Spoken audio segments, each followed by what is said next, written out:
कई सालों से इसी खेत में पसीना बहा रहा हूँ। मेरी हथेलियाँ फट गईं, आंखों की रोशनी कम हो गई, लेकिन इस ज़मीन ने आज तक मुझे 2 वक्त की रोटी के सिवा कुछ नहीं दिया। शायद मेरी तकदीर में मेहनत है, पर उसका फल नहीं। जब छोटा था तो सोचा था कि एक दिन ये खेत सोना उगलेगा, मेरे घर में हंसी गूंजेगी और लोग मुझे किसान नहीं बल्कि भाग्यशाली इंसान कहेंगे। पर आज हाल ये है कि अपने ही सपनों से नजर मिलाने में डर लगता है। तभी पेड़ पर बैठा एक बंदर वो किसान की हर बात सुन रहा था। वो मन ही मन बात करने लगा। ये इंसान रोज इसी वक्त आता है, सबके सामने मजबूत बनता है, पर अकेले में उसकी आवाज कांपती है। ऐसा दुख झेलने वाला इंसान अकेला नहीं रहना चाहिए। हे धरती माँ, अगर तुझ में थोड़ी भी दया बची है तो आज इशारा दे दे, क्योंकि अब मेरे पास टूटने के अलावा कोई रास्ता नहीं बचा। बंदर धीरे धीरे पेड़ से उतरकर किसान के सामने आकर बैठ जाता है। इंसान जो हार मान ले वही सच में हारता है, और तू अभी पूरी तरह टूटा नहीं है, क्योंकि तेरी आंखों में आज भी उम्मीद की एक चिंगारी जल रही है। अरे तुम यहाँ? चलो अच्छा है, तुम मेरे साथ बैठो। मैंने जिंदगी में बहुत कुछ खोया है, पर आज पहली बार किसी जानवर की बातों में मुझे अपने दिल की आवाज सुनाई दे रही है। लोग साथ छोड़ देते हैं, किस्मत मुंह मोड़ लेती है, पर जो बिना मतलब साथ निभाए वही सच्चा वफादार होता है। और आज से तेरे अकेलेपन में मैं तेरा साया बनूंगा। अगर तू सच कह रहा है तो समझ ले कि आज मुझे भगवान ने नहीं बल्कि तुझे भेजा है मेरी सुनसान जिंदगी में। किसान को क्या पता था कि जिस बंदर से वो बात कर रहा है वो कोई साधारण जानवर नहीं, बल्कि उसकी तकदीर का पहला संकेत है। आज जब इस खेत से घर लौट रहा हूँ तो पैरों में थकान नहीं बल्कि दिल में डर है, क्योंकि पेट की भूख तो सह ली जाती है, पर बच्चों की खाली आंखों में सवाल देखना इंसान को अंदर से तोड़ देता है। तू अपने दुख को अकेले उठाने की कोशिश कर रहा है, पर याद रख, बोझ तब हल्का होता है जब उसे किसी के साथ बांटा जाए। और आज से ये रास्ता तुझे अकेले तय नहीं करना पड़ेगा। मैं हर रोज खुद को समझाता हूँ कि कल सब ठीक हो जाएगा, पर हर सुबह वही सूखा खेत, वही खाली हाथ और वही तकदीर मेरा मजाक उड़ाती नजर आती है। किस्मत अक्सर तब तक खामोश रहती है जब तक इंसान टूटने की आखिरी हद तक ना पहुंच जाए, क्योंकि सबसे बड़ा मोड़ हमेशा सबसे गहरे अंधेरे के बाद आता है। अगर ऐसा है तो बता दे, क्या ये अंधेरा आज खत्म होगा या मेरी जिंदगी हमेशा इसी रात में कैद रहेगी? आज नहीं तो कल तेरी मेहनत की आवाज ऊपर तक जरूर पहुंचेगी, पर उससे पहले तुझे खुद पर भरोसा रखना होगा, चाहे दुनिया तुझे हारा हुआ क्यों ना समझे। अजीब बात है, जिस बात को कोई इंसान नहीं समझ पाया उसे एक बंदर इतने सुकून से समझा रहा है। क्योंकि इंसानों ने रिश्तों में मतलब ढूंढना सीख लिया है, और जानवर आज भी वफादारी को धर्म मानते हैं। मैं तेरे साथ किसी फायदे के लिए नहीं, बल्कि इसलिए हूं क्योंकि तू अकेला है। थोड़ी दूर चलते चलते कुछ गांव वाले ने ये दोनों को बातें करते हुए देख लेता है। अरे देखो, गरीब किसान अब जानवरों से बातें करने लगा है। लगता है भूख ने इसकी समझ ही छीन ली है। लोग मेरी गरीबी पर हंसते हैं, पर कोई ये नहीं देखता कि मैंने हार मानना अभी तक नहीं सीखा। जो लोग आज तेरा मजाक उड़ा रहे हैं वही कल तेरी तकदीर को देखकर चुप हो जाएंगे, पर उससे पहले मेरी वफादारी की परीक्षा आने वाली है। गांव वालों के तानों के बीच किसान और बंदर नहीं जानते थे कि अगला कदम उनकी जिंदगी की सबसे बड़ी परीक्षा बनने वाला है।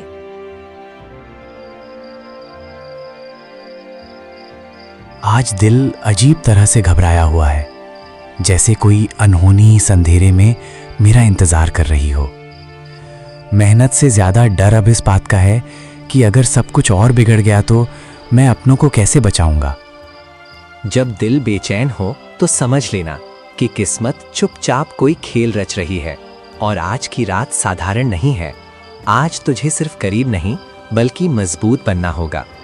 मैं जिंदगी से लड़ते लड़ते थक गया हूँ, पर हालात आज भी मुझे चैन से जीने नहीं देते। अगर कुछ हो गया तो ये सूखा खेत मेरे बच्चों का पेट कैसे भरेगा? इसी डर की वजह से इंसान हार जाता है।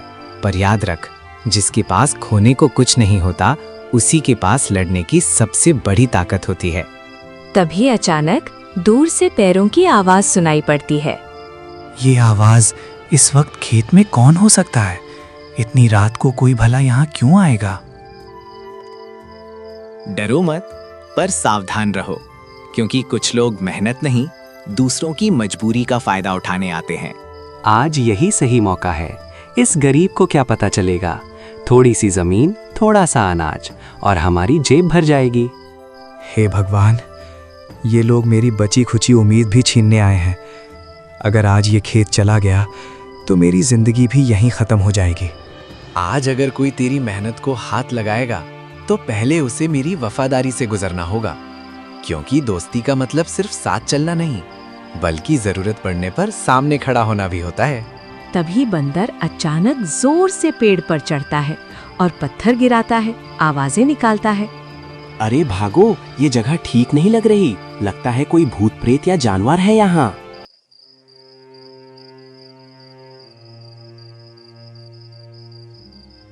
तू चाहता तो भाग सकता था, पर तू रुका, लड़ा, मेरे लिए खतरा मोल लिया। आज समझ आया कि वफादारी क्या होती है।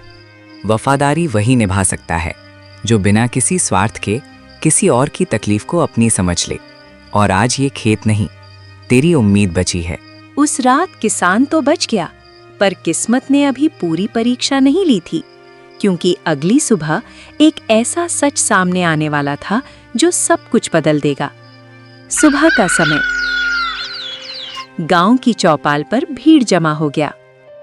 आज रात खेत में जो हंगामा हुआ उसकी वजह यही किसान है, क्योंकि जिसके साथ जानवर घूमते हो उससे भलाई की उम्मीद कैसे की जा सकती है?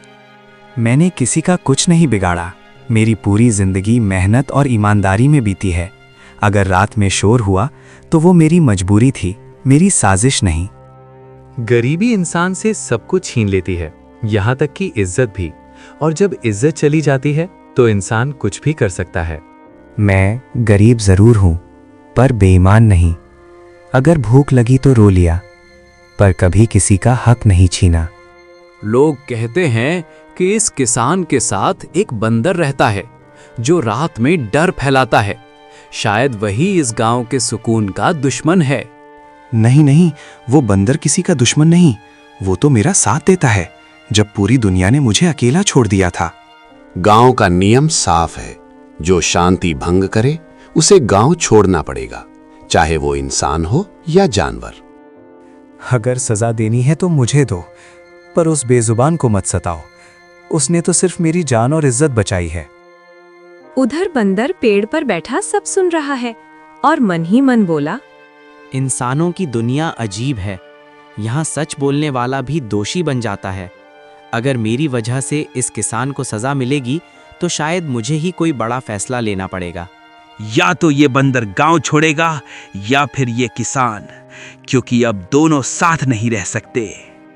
अगर मेरी तकदीर की कीमत मेरे एकमात्र साथी की जुदाई है, तो शायद किस्मत का साथ पाना इतना आसान नहीं होता।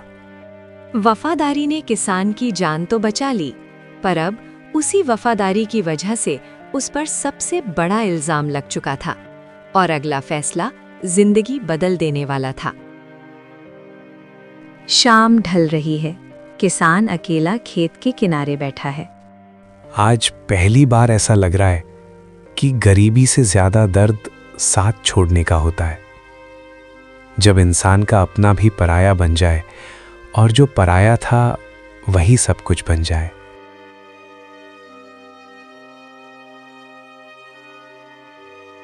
मैंने जिंदगी में बहुत कुछ खोया है, पर आज अगर तुझे खो दिया तो शायद फिर किसी पर भरोसा करने की ताकत मेरे अंदर कभी नहीं बचेगी। जिस इंसान ने मुझे कभी जानवर नहीं समझा बल्कि दोस्त समझा, अगर उसी की वजह से उसे दर्द मिल रहा है तो शायद वफादारी निभाने का वक्त आ गया है। दोस्त, तूने कभी मुझसे कुछ नहीं मांगा, पर आज मैं तुझसे एक वादा चाहता हूं। कि चाहे जो हो जाए तू खुद को कमजोर मत समझना। तू ये कैसी बातें कर रहा है? तेरी आवाज आज अलग क्यों लग रही है, जैसे तू मुझसे विदा लेने आया हो। कभी कभी साथ निभाने के लिए साथ छोड़ना भी जरूरी हो जाता है। अगर मेरी मौजूदगी तेरे लिए सजा बन रही है तो मेरी जुदाई तेरे लिए रास्ता बनेगी। नहीं नहीं, मैं तुझे अकेला नहीं छोड़ सकता।